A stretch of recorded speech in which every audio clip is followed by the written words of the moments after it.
Well, it seems that your journey has ended.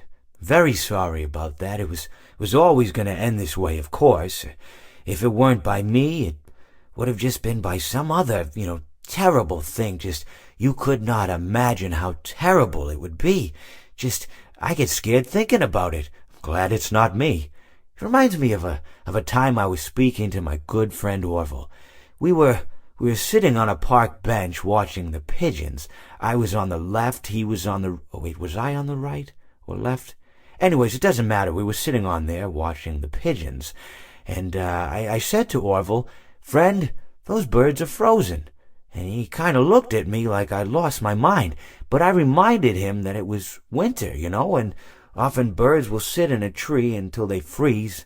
And then they sort of fall to the ground until the sun warms up and they can, move around again. So I said to Orville, "You might as well save those breadcrumbs until the birds thaw, because they can't very well enjoy them in the condition they're in." To which he asked what I meant, and asking what condition the crumbs should be in before he threw them to the birds, assuming that I meant the birds couldn't enjoy the breadcrumbs in the condition that the crumbs were in, when in fact I had meant the birds could not enjoy them in the condition that the birds were in, considering that the birds were frozen.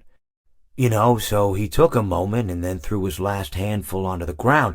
I said to him, "Orville, why did you throw the breadcrumbs to the birds when I just told you they're frozen?"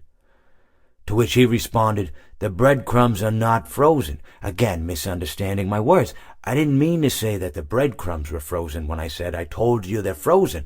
I'd been referring to the birds. In hindsight, what I should have said was, and this would make perfect sense, "Why did you throw the breadcrumbs to the birds when the birds are frozen?" He misunderstood upon my correction, stating that he didn't know what else to do with the breadcrumbs, and that perhaps, when the birds thawed, they'd still be able to eat the crumbs. So I said to Orville, and this is what I said to him, I said, "Orville, the birds may be dead,